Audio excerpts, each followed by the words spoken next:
Hey, Rigsby here, and in today's episode, I'm going to tell you why I think 10-year visions are dumb. Let's get to it.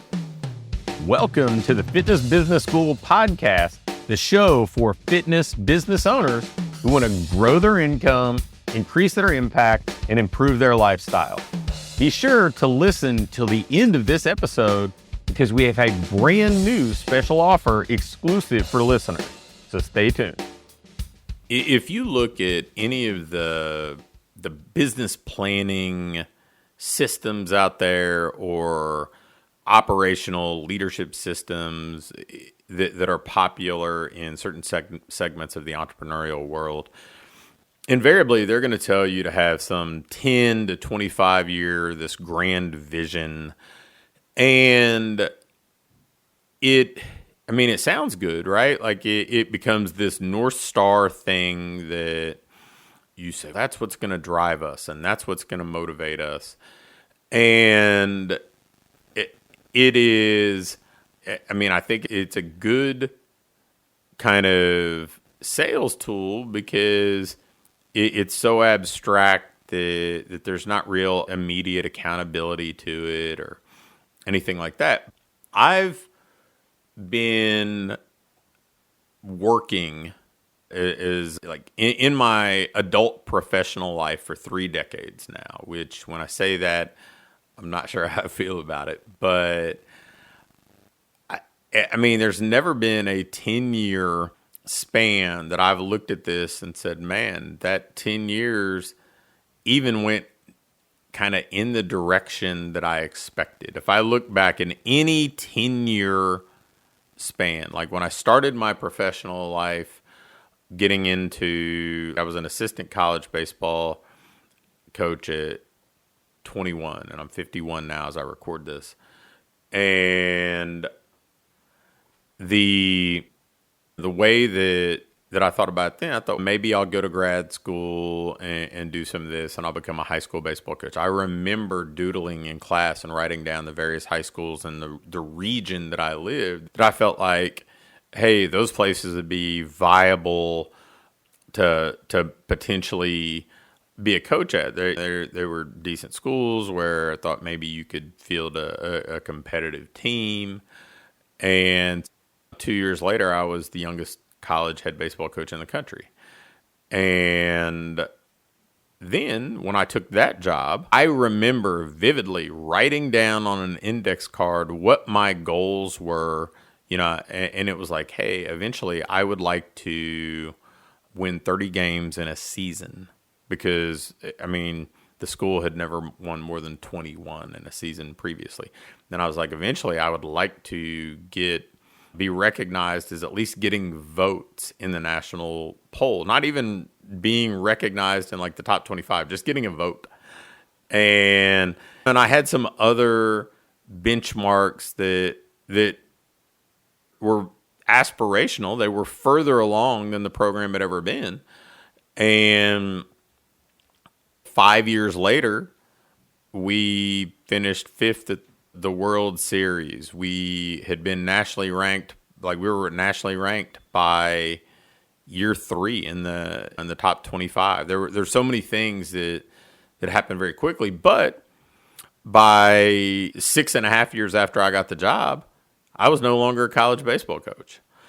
And then when I started my initial training business, it was a local training business, and I had this vision of maybe having multiple locations and kind of mapped out the cities or towns that would support them, and even kind of went down that path. Had 2 locations, was in talks of signing leases in 3 other spots, had a potential investor who's gone on now to own all the Planet Fitnesses in the state of Kentucky. So, somebody was actually into the idea of investing in fitness businesses too, and had great business acumen.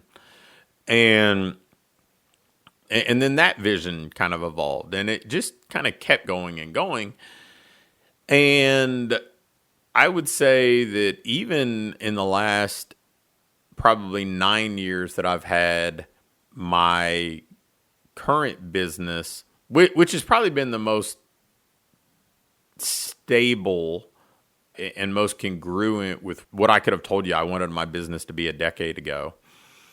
There's still been a lot of moving parts and a lot of different variables, and I couldn't tell you exactly what I want my business to look like 10 years from now because, again, things are going to change and evolve. If I look at the impact of technology and artificial intelligence and the way the fitness landscape has changed, and in the last 10 years, we've gone through economic downturns, we've gone through pandemic. There have been all these variables, and I'm not Nostradamus. I'm not able to predict the future that much. But when people say, I want to help 1 million people do this, and I've been in so many rooms where people talk about that stuff, and then I am the type of person who probably keeps the receipts and looks back and sees some of those other people who were in the room and say, I want to help 1 million people do this, and now they're doing something completely different 3 years later.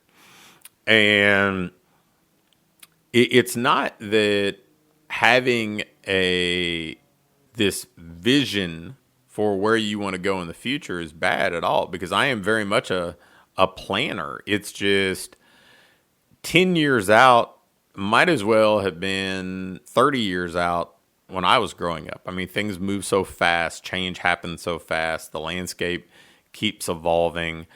And for you to kind of simplify it enough that it still is valid a decade from now, you almost have to take the teeth out of it, right? Like there's not any meaningful substance that way. I think that you're way better off saying, okay, where do I want to be 3 years at most? I think anything beyond 3 years is a little bit of a crapshoot. And say, where do I want to be 3 years from now? Because still things are going to change and evolve. And the thing that I think a lot of us lose sight of is hopefully a year from now, 2 years from now, we have a lot more experience, a lot more knowledge, a lot more skill than we have today. And so that should be a moving target because we are better equipped to do it. But for most of us, 3 years is about as far as I want to zoom out. But then I tend to think about it on the other side. It's great. It's kind of like the people having their New Year's resolution for the year. And that's cool, but you understand success happens with what you're doing this week. And we want to kind of know how to align our efforts and align our resources to move towards where we want to go. So sure, set a 3-year vision and maybe some 1-year goals, and then 6-week targets is the way that I tend to work through it. But I fully accept that anything beyond 6 weeks is in pencil. And this idea of, hey, I want to help 1 million people do this, or I want to help that. It's like, man, it's a little bit fluff for me. I'd much rather you say, by the end of the year, this is what my ideal business looks like. I'll know I'm on the right trajectory. And then if you want to zoom out a little bit further, go 3. But don't go beyond that because things go so fast. I mean, I remember a few years ago, and obviously this is a dated reference, but people would tell me about, oh, let's do a 10-year vision. And I'd be sitting in a room helping people do business planning, and it synced up almost perfectly because people were doing this. And I remember having this conversation. I'm like, man, at that point, the iPhone wasn't even 10 years old.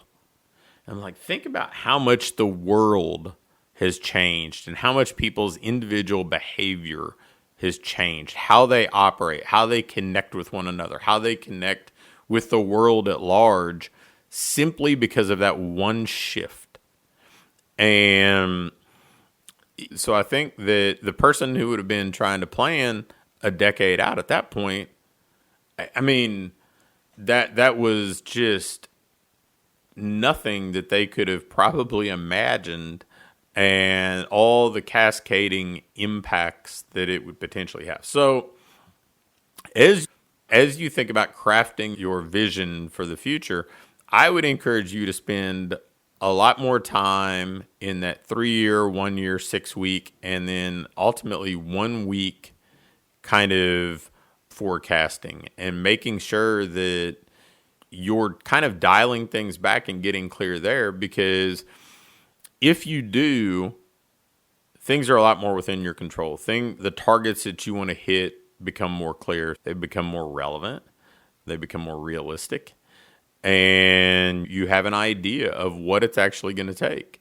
And if you do a good job with that, every year you're going to kind of reassess and reevaluate. So you're eventually going to be pushing out far enough, but you're going to be doing it in a way that you can actually move the needle on it instead of it just be some kind of grand dream that's written on a wall but doesn't really have much substance. So that's my take on why I think 10-year visions don't have much value, but what you do in the immediate future clearly does. Thanks for listening to this episode of the Fitness Business School. Before you go, I have a quick announcement. One of the things that we've been doing with our current clients is taking them through this ideal business diagnostic. And really what it is, this checklist that allows you to pinpoint exactly what your business needs next so you can keep improving, keep growing, and build a business that you love to own. One that pays you well, one that allows you to have the impact you want to have, and one that allows you to have a lifestyle that you truly enjoy. In this diagnostic, we walk through everything and we do an evaluation and can instantly pinpoint what you need to do next to build that business that you want. I'm going to extend this opportunity to get on with either me or my team and take you through this evaluation and fix your business's most vital needs fast. So if we take you through this, you're going to be able to make those vital changes that you need to finally have what I call your ideal business. If you'd be interested in going through this entirely free, risk-free diagnostic with us and learn what you already have in place, what you're doing well, and where your greatest opportunities for rapid improvement are, just shoot me an email with diagnostic in the subject line to pat@patrigsby.com. Again, an email to pat@patrigsby.com with diagnostic in the subject line will get you scheduled and take you through this evaluation to help you build the business you want.